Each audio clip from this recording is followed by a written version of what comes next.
अस्सलाम वालेकुम दोस्तों, मैं हुज़ैम मुगल और आप देख रहे हैं आपका अपना YouTube channel kitchen and garden. उम्मीद करता हूँ आप सब खैरियत से होंगे। तो आज की वीडियो में मैं आपको 2 से 3 बातें ऐसी बताऊंगा कि अगर आपका गुलाब का पौधा अच्छे से फ्लावरिंग नहीं कर रहा या उसके ऊपर फ्लावर्स लगते हैं और खिलने से पहले गिर जाते हैं या छोटे साइज़ के फ्लावर लगते हैं, तो ये जो 2-3 बातें हैं अगर आप इन पे अमल कर लेते हैं तो इंशाल्लाह आपका गुलाब का पौधा जो है पूरा साल ही 12 महीने ही आपको फ्लावरिंग देगा और फूलों से भरा हुआ रहेगा हर टाइम। तो आइए अपनी वीडियो स्टार्ट करते हैं और आपको गुलाब के पौधे की मैं जो केयर बताने जा रहा हूँ उसके बारे में बात करते हैं। जी तो दोस्तों, ये हैं जी हमारे कुछ गुलाब के पौधे। ये केयर दोनों जो है वो वैरायटीज़ के ऊपर एप्लीकेबल हो सकती है, चाहे वो देसी गुलाब है या इंग्लिश गुलाब है। तो ये हैं जी हमारे देसी गुलाब के पौधे। तो इनके ऊपर आप फ्लावरिंग की स्ट्रेंथ चेक कर सकते हैं। कुछ प्लांट्स वो पीछे पड़े हैं और जो हमारे दूसरे हैं रोज़ेज़, जिन्हें हम इंग्लिश रोज़ कहते हैं, वो ये पड़े हुए हैं। ये मिनिएचर हैं। तो जो मैं बातें आपको बताने जा रहा हूँ आपने उनको अच्छे से फॉलो अप करना है और वीडियो एंड तक आपने लाजमी देखनी है, ताकि जितनी मैं बातें करूँ आपको अच्छे से समझ आ जाएं और आपके गुलाब के पौधे जो है वो 12 महीने ही फूलों से भरे रहें। तो सबसे पहले जो आपने बात पे अमल करना है वो ये कि आपने कम से कम गुलाब के पौधे को लगाना है जी 12 इंच के गमले में। ठीक है जी, ये है जी हमारा 12 इंच का गमला, चाहे वो प्लास्टिक का हो चाहे वो मिट्टी का हो, लेकिन आपने 12 इंच के गमले में इसको लगाना है। और कोशिश ये करनी है कि आप जो है वो स्टेबल प्लांट लेके आएँ नर्सरी से। जो प्लांट आपको गाची में देखने को मिलता है कोशिश करें कि वो प्लांट ना लें। अगर आप बिगनर हैं, अगर आपको थोड़ी बहुत नॉलेज है कि उसको किस तरह शिफ्ट करना है पॉट के अंदर, देन आप गाची वाला प्लांट भी लाकर उसे 12 इंच के पॉट में लगा सकते हैं। 12 इंच के पॉट वाला प्लांट आपने ले लिया, उसके बाद आपने इसको रखना है जी फुल सनलाइट के अंदर। जितनी ज़्यादा इसके ऊपर धूप आएगी उतना ही हमारा गुलाब का पौधा जो अच्छे तरीके से ग्रो कर पाएगा। जितने भी प्लांट्स होते हैं, चाहे वो फल वाला हो, फूल वाला हो या सब्जियों वाला हो, उनको फुल सनलाइट की ज़रूरत होती है। जितनी आप इनको सनलाइट देंगे उतना ही आपका गुलाब का पौधा जो अच्छे तरीके से ग्रो करके आपके पास आएगा और उसके ऊपर उतने ही ज़्यादा फूल लगेंगे। और उसके बाद आपने इसको पानी कम देना होता है। कम से मुराद ये कि आपने इसको हर टाइम पानी से भरा नहीं रहने देना, नहीं तो इसके अंदर फंगस आ जाएगा और हमारा गुलाब का पौधा जो है वो ख़राब हो जाएगा। अक्सर आपने देखा होगा कि गुलाब के पत्ते जो हैं वो पीले होना स्टार्ट हो जाते हैं और देखते ही देखते हमारा पूरा का पूरा प्लांट जो है वो सूख जाता है। तो उसकी मेन रीज़न होती है जी ओवर वाटरिंग। जितनी हम इसको ओवर वाटरिंग करेंगे हमारा गुलाब का पौधा जो है उतने ही कम फूल देगा और हो सकता है कि हमारा गुलाब का पौधा जो है वो डेड हो जाए। और उसके बाद जो मैं आपको टिप्स एंड ट्रिक्स बताने लगा हूँ, 2 ट्रिक्स आपने अप्लाई करनी है अपने गुलाब के पौधे के ऊपर।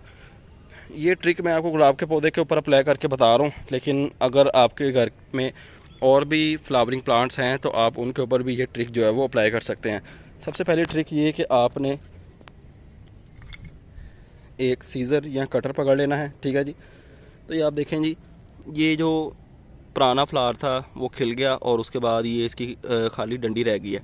तो जिस तरह ये फूल है तो ये 1 या 2 दिन के बाद मुरझा जाएगा, इस तरह का हो जाएगा। तो उसके बाद हमने क्या करना है, ये जितने भी इसके ये सीड पॉट्स वगैरह बने हुए हैं इनको हमने कट कर देना है।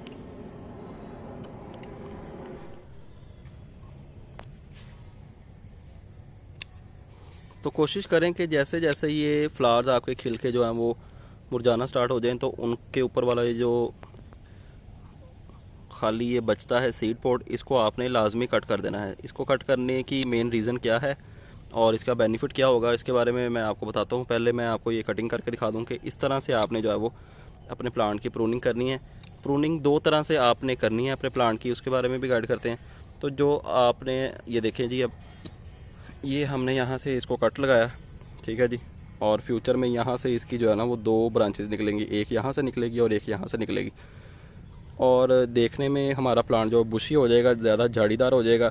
और जाहिर सी बात है कि जितनी ज़्यादा इसके ऊपर शाखें निकलेंगी उतने ही ज़्यादा इसके ऊपर फ्लावर भी लगेंगे। तो ये जो सीड पॉट होता है ये फजूल में ही लगा होता है, क्योंकि इसका काम तो पूरा हो गया होता है, फूल इसने दे दिया है हमें और अब ये फजूल में पावर सक कर रहा है प्लांट की। तो इसको काटना लाजमी है। अगर इसको नहीं काटेंगे तो ये पावर सक करता रहेगा और जो हमारा नीचे वाला प्लांट है वो अपनी ग्रोथ अच्छे तरीके से नहीं बढ़ा सकेगा और ना ही हमें ज़्यादा फ्लावर दे सकेगा।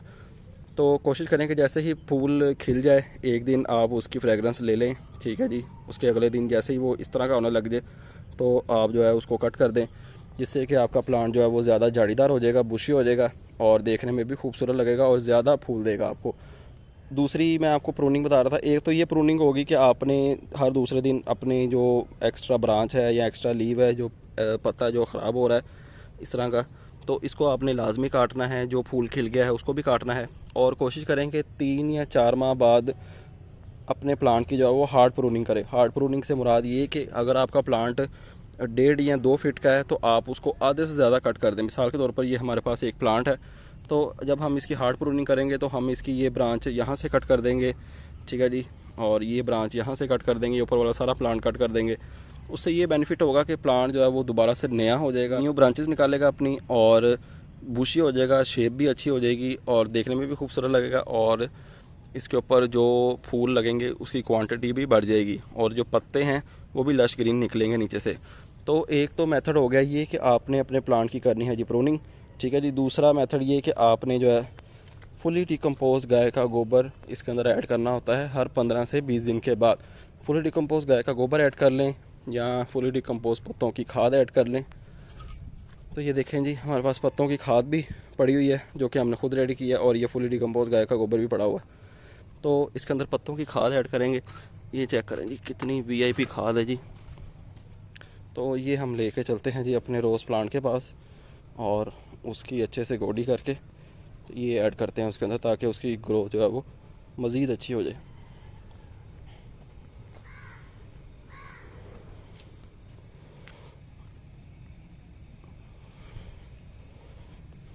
एक टूल पकड़ लेंगे और इसकी हल्की हल्की गोडी करेंगे।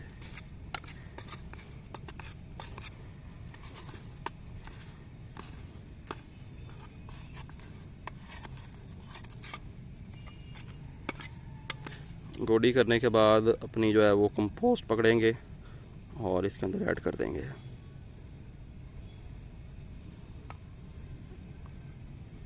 और इसको दोबारा से मिक्सअप कर देंगे। अभी मौसम ज़रा थोड़ा सा बारिश वाला हो रहा है, इसलिए हम इसको पानी नहीं देंगे, नहीं तो आपने खाद ऐड करके इसको पानी लाजमी लगाना है। तो हो सकता है कि बारिश हो जाए, तो इसलिए मैं इसको जो है पानी नहीं लगा रहा अभी। अगर बारिश नहीं हुई तो सुबह इंशाल्लाह इसको पानी लग जाएगा। तो इस तरह से आपने जो है ना इसकी अच्छे से गोडी करके इसके अंदर फुली डिकम्पोज पत्तों की खाद या फुली डिकम्पोज गाय का गोबर लाजमी ऐड करना है हर 15 से 20 दिन के बाद, जिससे कि आपका गुलाब का पौधा अच्छे तरीके के साथ अपनी ग्रोथ जो है वो करता रहेगा। गोडी करने के बहुत ज़्यादा बेनिफिट्स होते हैं। अगर आपने खाद नहीं भी ऐड करनी, खाद आपने ऐड की हुई है, तो कोशिश करेंगे हर तीसरे चौथे दिन या मैक्सिमम 1 हफ़्ते के बाद अपने जितने भी प्लांट्स हैं उन सभी की गोडी लाजमी किया करें।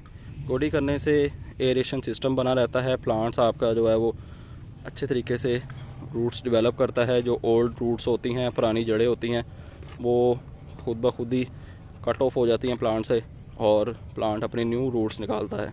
ज़री सी बात है, अगर प्लांट की रूट्स अच्छे से ग्रो करेंगी, ज़्यादा रूट्स डेवलप करेगा प्लांट, तो ऊपर से भी हमारा प्लांट जो वो अच्छे तरीके से ग्रो कर पाएगा।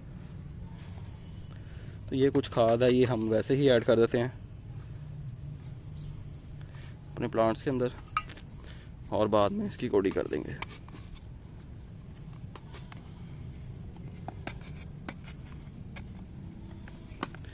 बरसात का सीज़न चल रहा है, कोशिश करें कि बरसात के सीज़न में अपने प्लांट्स को अच्छे से खाद दिया करें, क्योंकि ये ग्रोइंग सीज़न होता है प्लांट्स का। जितने भी फूलों वाले प्लांट्स हैं या सब्जियां हैं, फलों वाले प्लांट्स हैं, उन सभी का ग्रोइंग सीज़न होता है ये बरसात का सीज़न जो चल रहा है अभी, जिसे हम मानसून का सीज़न भी कहते हैं। जिसमें हर तरफ हरियाली होती है, बारिशें होती हैं, ह्यूमिडिटी फुल पीक पे होती है, तो ऐसा मौसम जो है प्लांट्स के लिए बहुत सूटेबल होता है। तो ये कुछ केयर है जी गुलाब के पौधे की। अगर आप इन बातों पर अमल करेंगे तो इंशाल्लाह आपके गुलाब के पौधे के ऊपर भी इस तरह से फूल लगे होंगे जिस तरह हमारे गुलाब के पौधों के ऊपर लगे हैं। तो ये देखें जी 12 इंच के पॉट में लगे हुए हैं सारे, और ग्रोथ आपके सामने इनकी। अभी इनकी तरह प्रूनिंग करने वाली हुई है, तो इंशाल्लाह किस दिन निकाल के इन सभी को एक बराबर का जो है वो कट कर दिया जाएगा, ताकि ये दोबारा से अपनी ग्रोथ स्टार्ट करें। और जिस तरह ये फूल दे रहे हैं अभी, इससे भी इंशाल्लाह डबल हो जाएगी इनकी क्वांटिटी जब हम इनकी अच्छे से प्रूनिंग करेंगे। जी तो दोस्तों, उम्मीद करता हूँ आपको वीडियो पसंद आई होगी और आपको पता चल गया होगा कि हम रोज़ प्लांट के ऊपर ज़्यादा फ्लावर किस तरह ले सकते हैं और रोज़ प्लांट की केयर किस तरह कर सकते हैं। तो ये जो मैंने आपको केयर बताई है, ये आप अपने जितने भी रेगुलर प्लांट्स हैं, फ्लावरिंग प्लांट्स हैं, उन सभी की इस तरह केयर कर सकते हैं। प्रूनिंग करने के बहुत ज़्यादा बेनिफिट्स होते हैं। अगर आप प्रूनिंग करेंगे तो आपके प्लांट की शेप अच्छी हो जाएगी और वो बुशी हो जाएगा और ज़्यादा से ज़्यादा फ्लावरिंग देगा, आपको ज़्यादा से ज़्यादा फ्रूटिंग देगा। अगर आपका कोई क्वेश्चन, कोई सवाल रह गया तो आप वीडियो के नीचे कमेंट कर सकते हैं, इंशाल्लाह उसका भी आंसर आपको मिल जाएगा। तो आपसे मुलाकात होगी इंशाल्लाह नेक्स्ट वीडियो में किसी नए टॉपिक के साथ। अपना ख्याल रखें और हमें दीजिए इजाज़त। अल्लाह हाफिज़।